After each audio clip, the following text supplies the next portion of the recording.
ದೇವರ ಒಳ್ಳೆಯ ಮತ್ತು ಪ್ರೀತಿಯ ಸೃಷ್ಟಿಯಾದ ಮನುಷ್ಯರೇ, ನಿಮ್ಮೆಲ್ಲರಿಗೂ ನಮ್ಮ ರಕ್ಷಕನಾದ ಯೇಸು ಕ್ರಿಸ್ತನ ಹೆಸರಿನಲ್ಲಿ ವಂದನೆ ಹಾಗೂ ಈ ದಿನದ ವಾಕ್ಯ ಧ್ಯಾನಕ್ಕಾಗಿ ಸ್ವಾಗತ. ಪ್ರಾರ್ಥನೆ ಮಾಡಿಕೊಳ್ಳೋಣ. ಪರಿಶುದ್ಧನಾದ ಪರಲೋಕದ ತಂದೆಯೇ, ನಮ್ಮ ರಕ್ಷಕನಾದ ಯೇಸು ಕ್ರಿಸ್ತನ ತಂದೆಯೂ ದೇವರು ಆಗಿರುವ ಆತನೇ, ನಿನ್ನ ಪರಿಶುದ್ಧ ನಾಮಕ್ಕೆ ಸ್ತೋತ್ರವಾಗಲಿ. ಅಪ್ಪ, ಕೊಟ್ಟಂಥ ವಾಕ್ಯ ಭಾಗಕ್ಕಾಗಿ ನಿನಗೆ ಕೋಟಿ ಕೋಟಿ ಸ್ತೋತ್ರ. ಈ ವಾಕ್ಯಗಳ ಮೂಲಕ ನೀವೇ ನಮ್ಮೆಲ್ಲರ ಹೃದಯದೊಟ್ಟಿಗೆ ಮಾತನಾಡಿ ನಮ್ಮ ಜೀವಿತದಲ್ಲಿ ನಿಮ್ಮ ಚಿತ್ತದಂತೆಯೇ ನಮ್ಮನ್ನು ನಡೆಸಿಕೊಂಡು ಹೋಗಬೇಕಾಗಿ ಯೇಸುವಿನ ಹೆಸರಿನಲ್ಲಿ ಬೇಡಿ ಹೊಂದಿದ್ದೇವೆ ನಮ್ಮ ತಂದೆಯೇ, ಆಮೇನ್.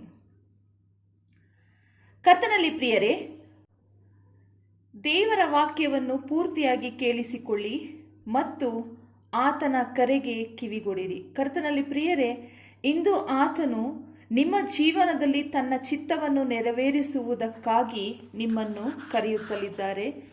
ಹಾಗಾಗಿ ಆತನ ಕರೆಗೆ ಕಿವಿಗೊಡಿರಿ. ಈ ಪ್ರಾರ್ಥನೆಯನ್ನು, ಈ ವಾಕ್ಯ ಸಂದೇಶವನ್ನು ಪೂರ್ತಿಯಾಗಿ ಕೇಳಿಸಿಕೊಳ್ಳಿ. ಕರ್ತನಲ್ಲಿ ಪ್ರಿಯರೇ, ಇಂಥವರಿಗಾಗಿ ಪ್ರಾರ್ಥನೆ ಅಂದರೆ ಯಾರಿಗಾಗಿ ಪ್ರಾರ್ಥನೆ ಅಂತ ನೀವು ಯೋಚನೆ ಮಾಡಿ ಸಿದ್ಧವಾಗಿ ಕುಳಿತಿದ್ದೀರಿ.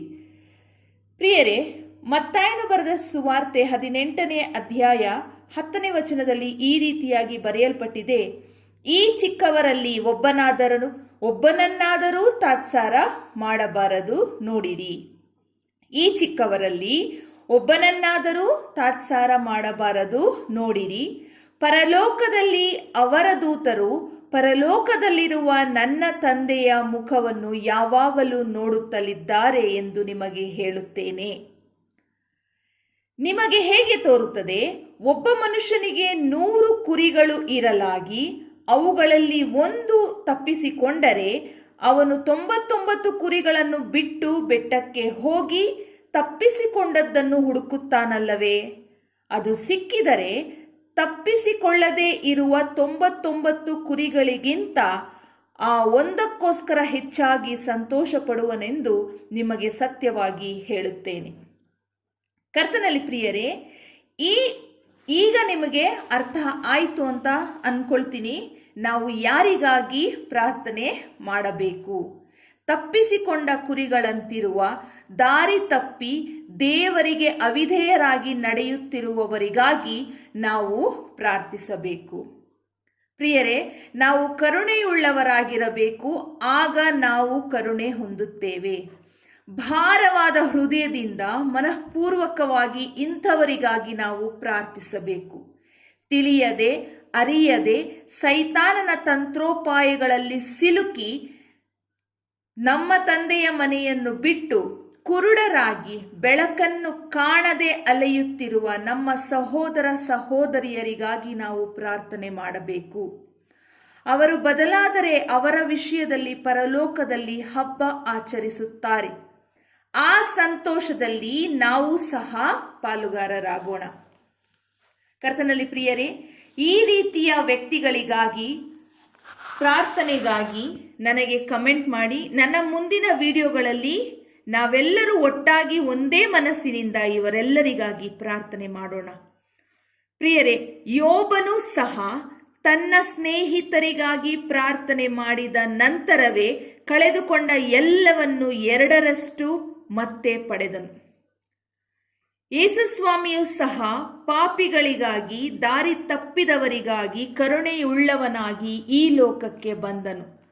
ಹಾಗಾಗಿ ಪ್ರಿಯರೇ, ಅವರ ಮಕ್ಕಳಾಗಿ ನಾವು ಸಹ ಅವರಂತೆ ನಡೆಯಬೇಕು. ಇದು ತಂದೆ ದೇವರ ಚಿತ್ತ. ಪ್ರಿಯರೇ, ನಾವು ಮೊದಲು ದೇವರ ರಾಜ್ಯಕ್ಕಾಗಿಯೂ ನೀತಿಗಾಗಿಯೂ ತವಕ ಪಡುವವರಾಗಿರೋಣ.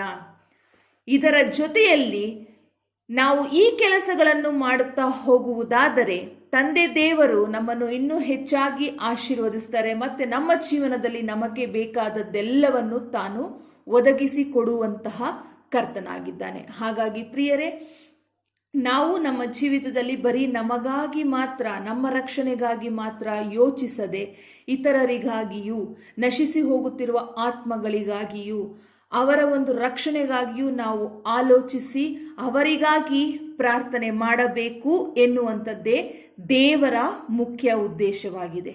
ಹಾಗಾಗಿ ಕರ್ತನಲ್ಲಿ ಪ್ರಿಯರೇ, ನನ್ನೊಟ್ಟಿಗೆ ಪ್ರಾರ್ಥನೆ ಮಾಡ್ರಿ. ಇಲ್ಲಿ ನೋಡ್ರಿ, ನಾವು ಮೊದಲನೇದಾಗಿ ಓದಿ ತಿಳಿದಂತಹ ವಾಕ್ಯದಲ್ಲಿ ಈ ರೀತಿಯಾಗಿ ಬರೆಯಲ್ಪಟ್ಟಿದೆ. ಒಂದು ನಿಮಿಷ ಹೇಳ್ತಾ ಇದ್ದೀನಿ. ಅಂದ್ರೆ ಅವರ ದೂತರು, ಪರಲೋಕದಲ್ಲಿರುವ ಅವರ ದೂತರು ಅವರ ವಿಷಯದಲ್ಲಿ ನನ್ನ ತಂದೆಯ ಮುಖವನ್ನು ಯಾವಾಗಲೂ ನೋಡುತ್ತಲಿರುತ್ತಾರೆ. ನನ್ನ ತಂದೆಯ ಮುಖವನ್ನು ಯಾವಾಗಲೂ ನೋಡುತ್ತಲಿರುತ್ತಾರೆ ಎಂದು ಬರೆದಿದೆ. ಇದಕ್ಕೆ ಆಧಾರವಾಗಿ ನಾವು ಇಬ್ರಿಯರಿಗೆ ಬರೆದ ಪತ್ರಿಕೆ 1ನೇ ಅಧ್ಯಾಯ 14ನೇ ವಚನದಲ್ಲಿ ನಾವು ಈ ರೀತಿಯಾಗಿ ನೋಡಬಹುದು. ಇಬ್ರಿಯರಿಗೆ ಬರೆದ ಪತ್ರಿಕೆ 1ನೇ ಅಧ್ಯಾಯ 14ನೇ ವಚನ. ಇವರೆಲ್ಲರೂ ರಕ್ಷಣೆಯನ್ನು ಬಾಧ್ಯವಾಗಿ ಹೊಂದಬೇಕಾಗಿರುವವರ ಸೇವೆಗೋಸ್ಕರ ಕಳುಹಿಸಲ್ಪಡುವ ಊಳಿಗದ ಆತ್ಮಗಳಲ್ಲವೋ. ಅಂದ್ರೆ ಆ ದೂತರು ಯಾರಂತೆ? ಇವರ ದೂತರು. ಅಂದ್ರೆ ಇವರ ದೂತರು ಪರಲೋಕದಲ್ಲಿರುವ ನನ್ನ ತಂದೆಯ ಮುಖವನ್ನು ನೋಡುತ್ತಲಿದ್ದಾರೆ. ಅಂದ್ರೆ ಆ ದೂತರು ಅಂದ್ರೆ ಪ್ರತಿಯೊಬ್ಬೊಬ್ಬರಿಗೂ ತಂದೆ ದೇವರು ತನ್ನ ಆತ್ಮವನ್ನು ಕೊಟ್ಟಿರುತ್ತಾರೆ ರಕ್ಷಣೆ ಹೊಂದುವುದಕ್ಕೋಸ್ಕರ.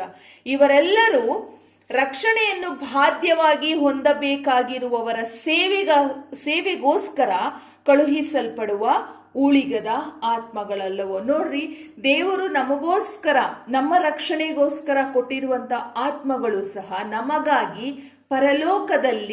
ಪರಲೋಕದಲ್ಲಿರುವ ನಮ್ಮ ತಂದೆಯ ಮುಖವನ್ನು ಯಾವಾಗಲೂ ಅಂದ್ರೆ ನೋಡ್ತಾ ಇರ್ತವೆ.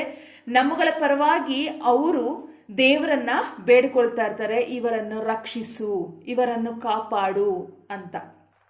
ಎಷ್ಟು ಅದ್ಭುತವಾದ ದೇವರು!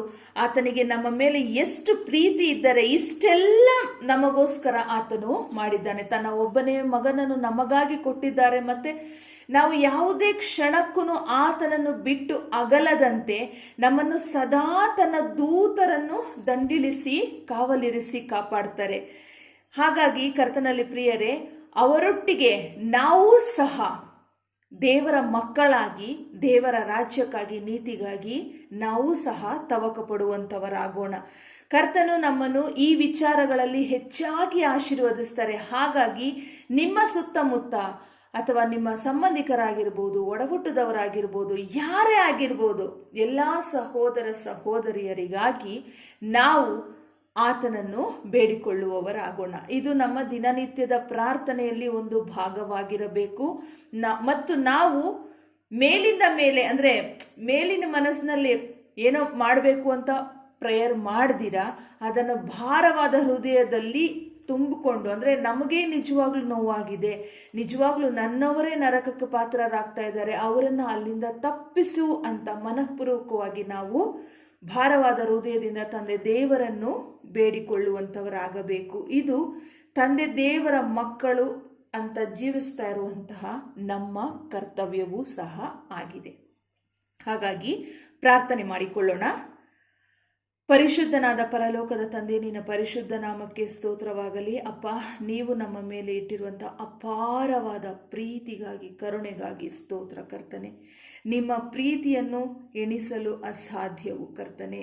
ನಿಮ್ಮ ಮಕ್ಕಳಾಗಿ ನಾವು ಬಾಳುತ್ತಿದ್ದೇವೆ, ನಿಮ್ಮ ಮಕ್ಕಳಾಗಿ ನಮ್ಮನ್ನು ಆರಿಸಿಕೊಂಡಿದ್ದಿ, ಅದಕ್ಕಾಗಿ ಸ್ತೋತ್ರ.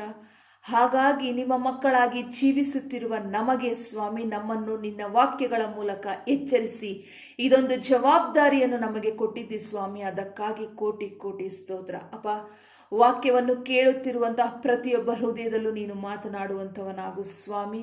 ಪ್ರತಿಯೊಬ್ಬೊಬ್ಬರನ್ನು ಮುಟ್ಟು ನೀನು ಅವರ ಜೀವಿತದಲ್ಲಿ ಅವರಿಗೆ ಕೊಟ್ಟಿರುವ ಜವಾಬ್ದಾರಿಯನ್ನು ಅವರು ನಿಭಾಯಿಸಲು ಬೇಕಾದಂಥ ಜ್ಞಾನ, ಬುದ್ಧಿ, ವಿವೇಕವನ್ನು ದಯಪಾಲಿಸಿಕೊಡು ಸ್ವಾಮಿ. ನಿನ್ನ ವಾಕ್ಯಗಳ ಮೂಲಕ ನಮ್ಮೆಲ್ಲರೊಟ್ಟಿಗೆ ನೀನು ಮಾತನಾಡು ಸ್ವಾಮಿ. ಅಪ್ಪ, ನೀವು ಎಂದಿಗೂ ನಮ್ಮನ್ನು ಅನಾಥರನ್ನಾಗಿ ಕೈ ಬಿಡುವುದಿಲ್ಲ ಕರ್ತನೆ. ನಿನ್ನ ವಾಕ್ಯಗಳ ಮೂಲಕ ಸದಾ ನಮ್ಮನ್ನು ಎಚ್ಚರಿಸಿ, ರಕ್ಷಿಸಿ, ಕಾಪಾಡುತ್ತಾ ಇರುತ್ತಿ. ನಿನ್ನ ರೆಕ್ಕೆಯ ಮರೆಯಲ್ಲಿ ಯಾವಾಗಲೂ ನಮ್ಮನ್ನು ಹುದುಗಿಸಿಟ್ಟು ರಕ್ಷಿಸುತ್ತಾ ಇರುತ್ತಿ ಕರ್ತನೆ. ಹಾಗಾಗಿ ನಾವು ಎಲ್ಲರಿಗೋಸ್ಕರ ಪ್ರಾರ್ಥನೆ ಮಾಡುವ ನಿರ್ಧಾರಕ್ಕೆ ಬಂದು ನಿನ್ನಲ್ಲಿ ಪ್ರಾರ್ಥನೆ ಮಾಡುತ್ತಿದ್ದೇವೆ ಕರ್ತನೆ. ಈ ಪ್ರಾರ್ಥನೆಯನ್ನು ಆಲಿಸು ಅಪ್ಪ. ಇದು ನಮ್ಮ ಚಿತ್ತವಲ್ಲ, ನಿನ್ನ ಚಿತ್ತವೇ ಆಗಿದೆ ಸ್ವಾಮಿ. ಇದು ಸಹಿತ ನಿನ್ನ ವಾಕ್ಯದಲ್ಲಿ ಬರೆಯಲ್ಪಟ್ಟಿದೆ. ದೇವರೇ ತನ್ನ ಸುಚಿತ್ತವನ್ನು ನೆರವೇರಿಸುವುದಕ್ಕಾಗಿ ನಿಮ್ಮಲ್ಲಿ ಪ್ರಯತ್ನವನ್ನು, ಉದ್ದೇಶವನ್ನು ಉಂಟು ಮಾಡಿದ್ದಾನೆ ಎಂಬುದು ನಿನ್ನ ವಾಕ್ಯದಲ್ಲಿ ಬರೆಯಲ್ಪಟ್ಟಿದೆ. ಹಾಗಾಗಿ ಯಾರ್ಯಾರು ಪ್ರಾರ್ಥನೆಯನ್ನು ಕೇಳುತ್ತಾ ಇದ್ದಾರೋ ಸ್ವಾಮಿ, ಅವರೆಲ್ಲರ ಜೀವಿತದಲ್ಲಿ ನೀನು ಈ ಒಂದು ದೊಡ್ಡ ಜವಾಬ್ದಾರಿಯನ್ನು ಕೊಡುವಂತ ಕರ್ತನಾಗಿದ್ದಿ ಸ್ವಾಮಿ. ನಾವೆಲ್ಲರೂ ಸಹಿತ ಒಟ್ಟಾಗಿ ಸೇರಿ ನೀನು ಕೊಡುವಂತ ಈ ಜವಾಬ್ದಾರಿಯನ್ನು ನಿನ್ನ ಮಂದೆಯಾಗಿ ಅದನ್ನು ಯಶಸ್ವಿಗೊಳಿಸಲು ನೀನು ಸಹಕಾರ ಕೊಟ್ಟು, ನಿನ್ನ ಒಂದು ಆಶೀರ್ವಾದವನ್ನು ಕೊಟ್ಟು, ನಿನ್ನ ದೂತರನ್ನು ನಮ್ಮ ಸುತ್ತಲೂ ಕಾವಲಿರಿಸಿ ಕಾಪಾಡಿ ಕೈ ಹಿಡಿದು ನಡೆಸಬೇಕಾಗಿ ಬೇಡಿಕೊಳ್ಳುತ್ತೇವೆ ಕರ್ತನೆ. ವಾಕ್ಯ ಕೇಳುತ್ತಿರುವಂತಹ ಪ್ರತಿಯೊಂದು ಕುಟುಂಬವನ್ನು, ಕುಟುಂಬದಲ್ಲಿರುವಂತಹ ಪ್ರತಿಯೊಬ್ಬೊಬ್ಬ ಸದಸ್ಯರನ್ನು ಹೆಸರಾಗಿ ಆಶೀರ್ವದಿಸು.